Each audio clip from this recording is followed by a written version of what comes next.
Bonjour. Aujourd'hui, j'inaugure un nouveau type de vidéo pour continuer à faire vivre cette chaîne YouTube. Maintenant que j'ai terminé à peu près de traiter le programme de SES, je vais donc essayer de faire des vidéos sur des petites anecdotes, des petites histoires en plus ou moins en rapport avec le programme de SES.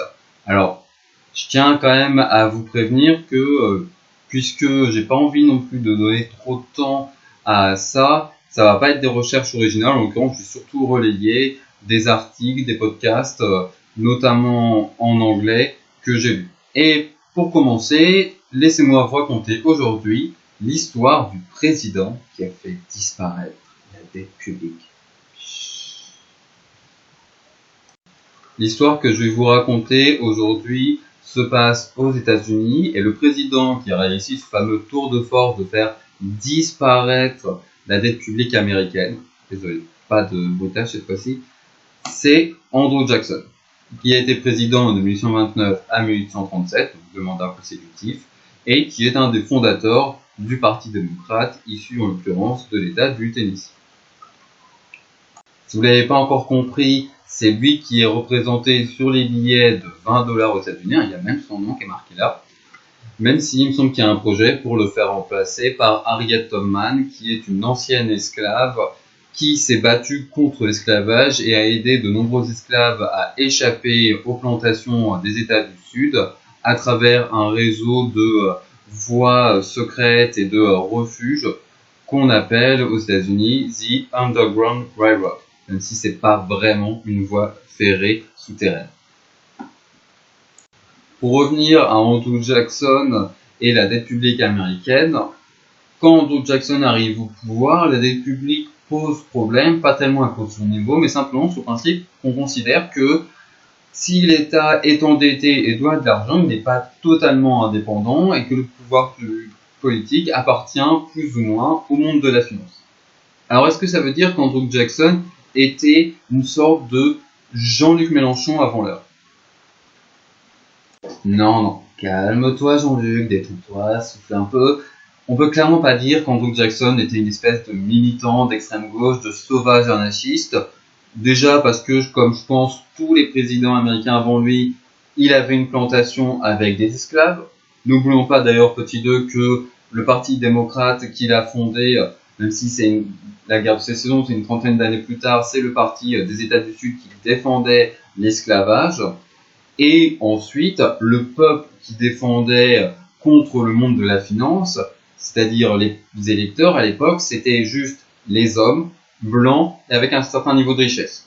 Donc c'est quand même une vision du peuple assez restrictive. À la limite, on est plus proche de Jean-Marie Le Pen que de Jean-Luc Mélenchon. À l'époque, la dette publique américaine représentait environ 58 millions de $, ce qui représente dans le niveau des prix d'aujourd'hui environ 2 milliards de $. Alors juste un petit point de comparaison, aujourd'hui la dette publique américaine elle est plutôt aux alentours de 28 500 milliards de $. Ouais, ça fait beaucoup d'argent. Alors comment Andrew Jackson va-t-il s'y prendre pour faire disparaître la dette publique américaine ? En l'occurrence, vous en doutez, par de tours de magie, pas de baguette magique avec laquelle lancer un Expelliarmus, un Expecto Patronum ou même un Exitus Decretas Publicas. On va retrouver des méthodes assez classiques. On va jouer sur les 2 piliers de tout budget public, les recettes et les dépenses. Du côté des recettes, on va augmenter les impôts, à l'époque essentiellement les droits de douane. Et de l'autre côté, on va baisser les dépenses publiques.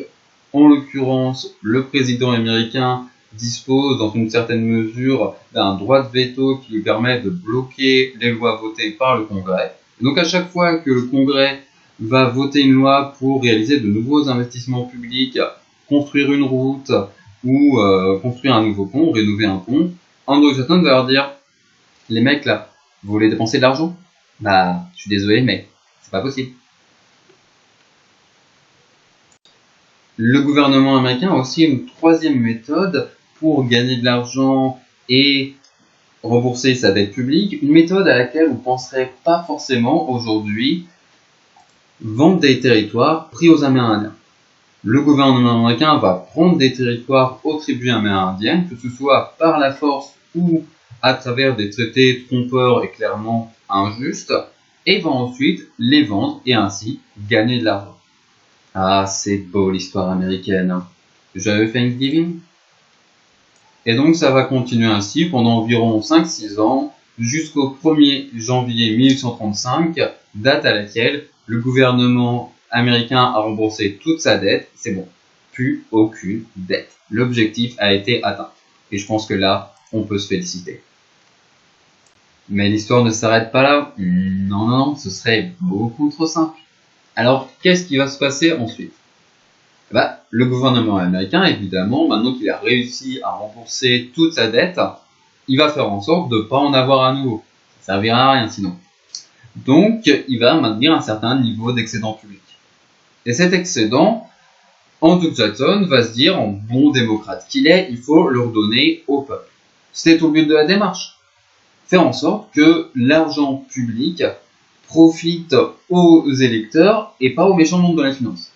Alors le seul problème, c'est qu'à l'époque, il n'y a pas vraiment de saine dette sociale. Donc, en fait, cet argent, cet excédent public, il va être confié aux banques. On se retrouve dans des situations où on a fait disparaître la dette publique pour pas donner de l'argent aux banques, et l'excédent public avec lequel on se retrouve, on le confie aux banques.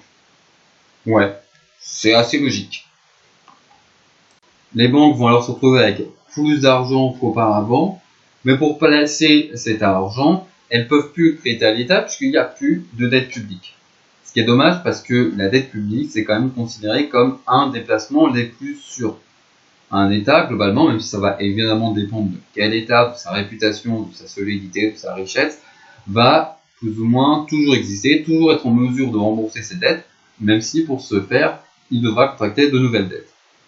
Les banques se retrouvent donc avec plus d'argent, mais moins de possibilités de placement, et surtout des possibilités de placement plus risquées. Et du coup, logiquement, en 1837, 2 ans après que l'État américain ait réussi à faire disparaître sa dette publique, on se retrouve avec une crise financière et une crise économique.